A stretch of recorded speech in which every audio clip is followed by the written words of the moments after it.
Yo, unang biyahe mga tol, zero trip B tayo ngayon, 6:53 tayo nag-umpisa. Yung gas natin mga tol, kalahati lang, di tayo nakapag-gas eh. So bali ito yung unang biyahe natin mga tol, 1.5 kilometer yung pick up niya at 6 minutes ang itatagal. Bali 778 po sa akin, nakakash po ito. Papunta siya ng Terminal 3 mga tol, kung saan maraming huli. So puntahan na natin mga tol. Nyo nga pala ako ngayong araw ng Miyerkules, biyahe tayo. Papunta po ito ng Terminal 3 kung saan napakaraming huli doon mga tol. Dami pong nang-i-inspect doon kapag sablay ang dokumento mo nun eh, pwede kang ma-impound na sasakyan. Pwede kang mahuli. Dapat siguraduhin nyo na lahat ng mga dokumento nyo ay updated. Update. Dapat kung rehistro, kailangan updated po ang rehistro. Kasi 10,000 po yun kapag nahuli kayo ng LTO. Ngayon, pagdating naman sa insurance at saka sa prangkisa, kailangan updated din yan mga tol, kasi kapag hindi update yan, kagaya ng mga nakaraan, yung tropa natin nadali po sa Terminal 3, ang nangyari mga tol ay nagpulta siya ng 10,000 sa license at 120,000 naman para matubos ang kanya sasakyan, at inabot pa ng ilang buwan dahil kinakailangan ito ng court order para mailabas ang kanyang unit. Kaya napaka-hassle at napaka-hassle talaga mga tol. Po, bira talaga. Kailangan yung mga papel natin updated talaga mga tol para hindi tayo magkaroon ng problema. So ayan, gigil na gigil din yung rider oh. Sumabay sa gigil ko no? Eto mga tol, puntahan na natin ang ating passengers. Oh, may magtatao tumawid. Tabalitaan ko kayo mamaya mga tol kapag naibaba na natin at makakuha pa tayo ng booking sa Terminal Airport. Bali, ibababa ko na yung ating passenger mga tol, ano? 778 sa akin. Pag binaba natin nasa 928 mga tol. So bali i-ano natin, complete na natin mga tol. So ayan. So abang-abang tayo dito mga tol sa Terminal 3. Yun o. Yun, sana makakuha tayo dito pa palabas ng Terminal 3 mga tol. Dito tayo ngayon sa Terminal 3 sa may pick up. Dito pick up ng grab car. So bawal po kasi tayo mag-pick up sa labas sa may B7 hanggang B14. Dito kasi kapag grab car ka at sa labas ka nag-pick up, huli ka po doon ng LTO mga tol. O kaya mga airport police, nanguhuli po sila kapag nagpi-pick up ka sa labas. Dito kasi sa basement yung ano eh, pinaka pick up and drop off dito sa Terminal 3. Sa Terminal 2 naman meron din doon, pero lahat na ng TNVS pwede mag-pick up doon. Baba in drive man, Joycar o kahit anong TNVS mga tol, TNC, kahit anong TNC pwede. Sa Terminal 3 nakabukod talaga ang grab car. Kapag halimbawa ibang TNC ka, hindi ka grab car, tapos dito ka mag-pick up sa pick up point ng grab car, hindi pwede, hindi ka makapasok kasi may binibigay silang ganito eh. Ito yung pass, pang grab lang talaga to no? So yung mga tol, nakakuha na tayo dito sa Terminal 3. Bali 503 po sa akin at papunta ito ng Quezon City mga tol no? Yun nga lang mga tol, nandun siya sa Bay 7 sa labas. Ayan no, sa Bay 7 siya no? Eh bawal po kami mag pick up doon, huhulihin po kami. Dito lang po kasi yung pick up sa ano, dito sa may grab, only grab car lang talaga dito mga tol. Yung mga nag-a-assist dito, mga naka-grab po no? Ayan, labas kami, doon yung sa labas eh. Doon yung sa labas. Pag doon kami sa labas, hulihin kami doon. Ang uhuli sa amin doon mga taga LTO, dali kami doon mga tol, kaya dito kami.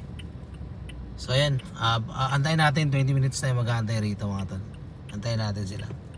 9:20 na mga tol. Ito po yung naitakbo natin, 48.3 km.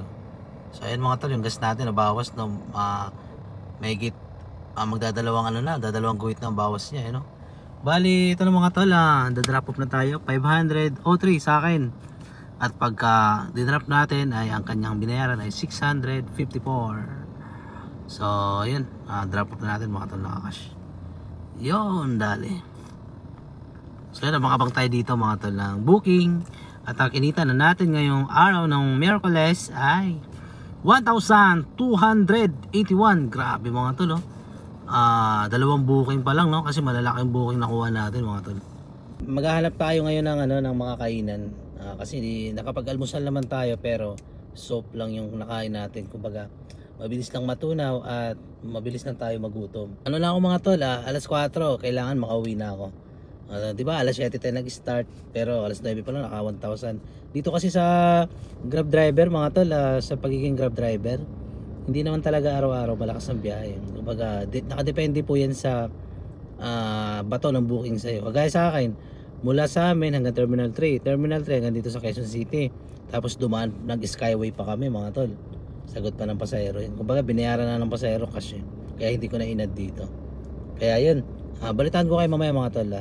Eto mga tol, pinasukan na ulit tayo papuntang PITX 329 sa akin, naka-saver. Grabe, 329 lang na saver. Tapos papunta itong PITX. Yung tropa natin bumakbak. Tol, nakamagkano ka na tol? Ano tol? 2.5. Naka 2.5 na siya. Mga tol, ano yan, doktor yan pero nag-grab, sideline niya lang yung grab. So ito mga tol, puntahan na natin passenger, naantay na tayo 366 tol. Tayo na mga tol, papunta na tayo sa ating pasahero. Grabe. Naka-off yung ano ko, yung saver ko kanina, in-off ko kasi pag rush hour in-off ko yun Ngayon, wala talagang pumasok dito sa Quezon City kaya ang ginawa ko, nag-on ako ng saver. Ayun na, may pumasok. Kahit mababa yung pamasahe mga tol, okay pa rin kasi nga kahit papaano umuusad tayo kaysa naman tumambay tayo dito ng mga ilang oras. Siguro pagka rush hour ulit mamaya, magpapatay ulit tayo ng saver. So ayun mga tol, balitaan ko kayo mamaya. 11 na mga tol at 66.9 na ang naitakbo natin. So naibaba na natin ating pasahero, bali isang oras din natin na ibiyahe mga tol, ano? Ayan So meron siyang penalty na 50 pesos. Ayan. So ayan, kaya natin. Okay na mga tol, bali ang inita natin ngayong araw na to ay nasa 1,600. Tatlong booking pala mga tol ngayon.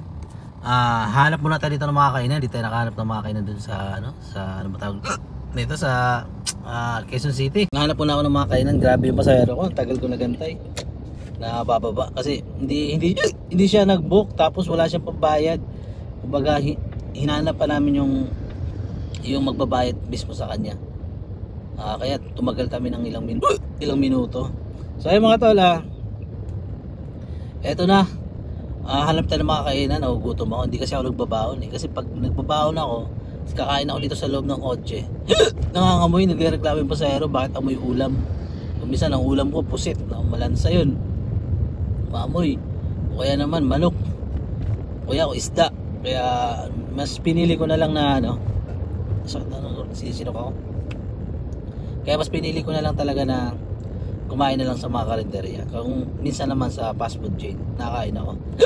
Ay mga tol, balitaan ko kayo mamaya. Yo, what's up sa inyo mga tol? 3:49 na at ang naitakbo natin ay 109.2 km mga tol. Tapos yung gas natin, pambihira. Umilaw na. So bali, nagpatay na tayo ng apps dahil magsiset din na tayo at alas 4 na. At ang kinita natin ay nasa 2,000. So kinita natin mga tol ay 2,391. 2,300. 6 na booking lang, pambihira. So bali, magsiset din na tayo. Set din na tayo, pwede na yan. Pwede na yan mga tol. Yun, SM Mangono. Pak. Yun, dali na. May mga opportunity Mandaluyong, hindi tayo dyan, sobrang traffic mga tol. Daming pumapasok na opportunity dito sa may sa bandang SM Mega Mall, sobrang traffic mga tol, parang walang galawan. Hindi mo akalain saan ba nagagaling itong mga sasakyan na to. Napakadaming private na sasakyan. Malalaman mo naman kung private siyempre mga naka-Fortuner, naka-Hilux, tapos mga pan-delivery. Sobrang dami mga tol. Isipin mo kung ang TNVS ang nagpaparami dito sa kalsada, hindi sana kapag linggo sobrang traffic, di ba? Hindi naman, maluwag Kaya hindi mo masasabi mga tol.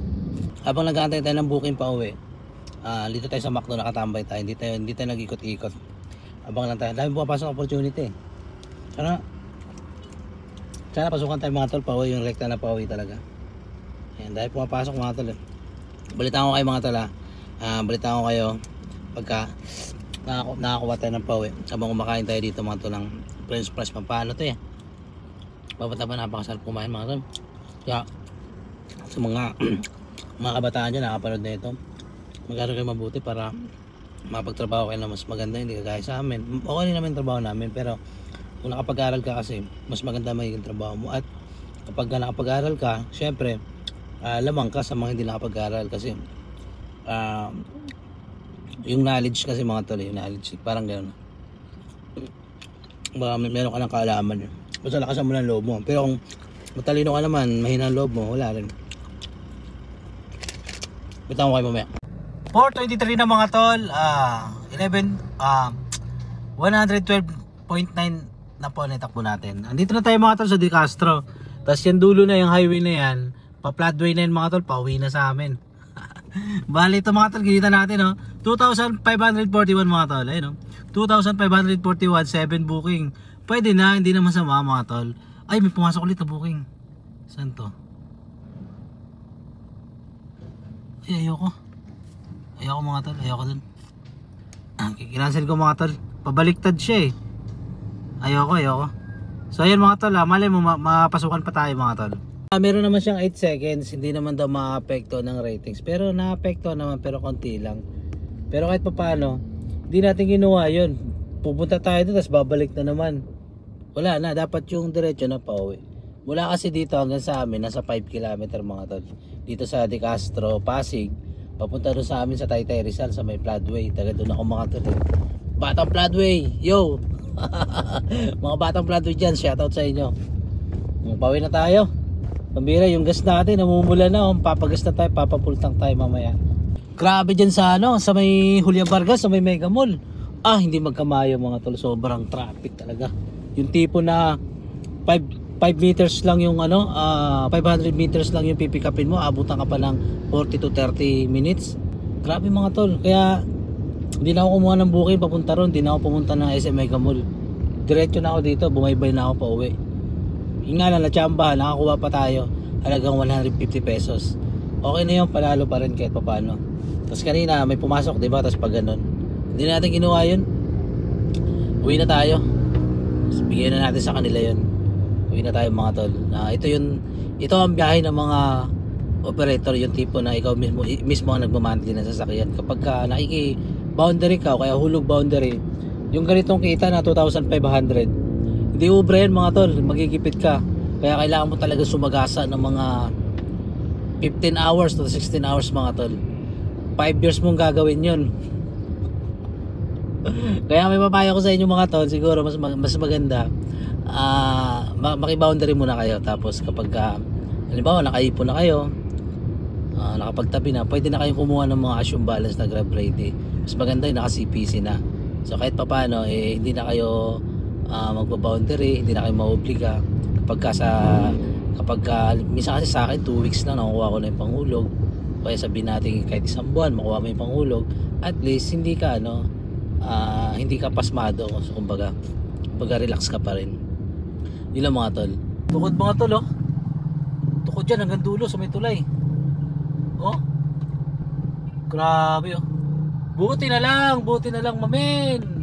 Tingnan mo naman yung booking, yung traffic dito mga tol Wow, mamen, buti na lang di ko kinuha. Buti na lang, nagpatay na ako ng apps mga tol. Uwi na ako, nakakatakot yung traffic. Ubus talaga ang gas mo dyan mamen. Ang gas mo dyan ubus. Ito na, uwi na tayo mga tol, bye bye. At yun mga tol, maraming salamat sa pagsama sa aking daily vlog, Grab. Pambira dito masubaybayan nyo mga tol, kasi araw-araw pinapakita ko naman yung makakita rito minsan pumapaldo tayo, minsan naman talo tayo, minsan naman patas na. Kagaya ngayon 2,500 ang kinita natin. Ang gas natin ito mga tol sa mga 7 to 800 lang. May mga discount pa tayo dyan So isipin na lang natin mga tol, tingnan natin kinita. Naka 2,500 tayo, 2,541. Tapos wait. Okay. 2,541 minus mo yung para sa sasakyan 1,000. Sa mga nagtatanong, yung 1,000 na yun mga tol, yan na yung magiging maintenance at panghulog natin ng sasakyan. Yung sobra niyan, pag naipon naipon, kapag ka nagkaroon ng ano, yung panahon ng mga peste, sabi ni Floji, kagaya ng mga bagyo, baha, hindi tayo makabiyahe, meron tayong mahuhugot. Kaya ginagawa kong 1,000 mga tol eh.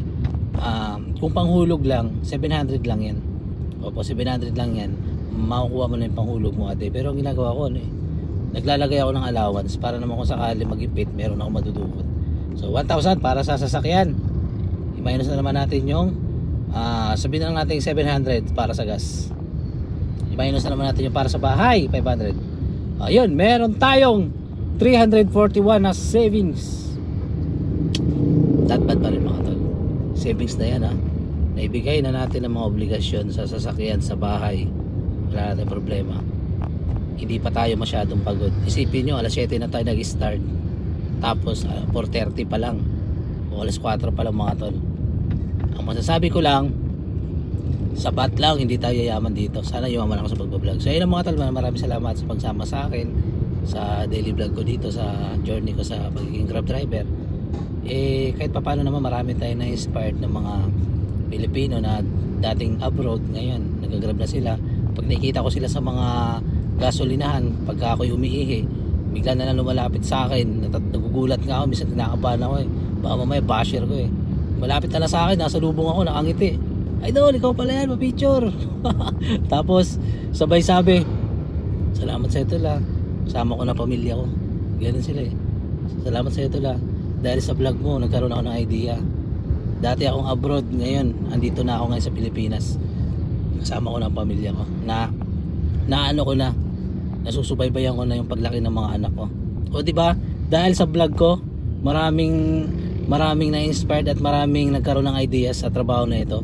Hindi naman siya full-time Grab driver. Kumbaga, sa ano niya, nung nandun siya sa abroad, nakapag-ipon. Ngayon ang ginawa niya, pagdating dito sa Pilipinas, nag-business silang dalawa ng asawa niya. Ngayon, dahil napanood ako, bumili ng sasakyan, pinasok sa Grab.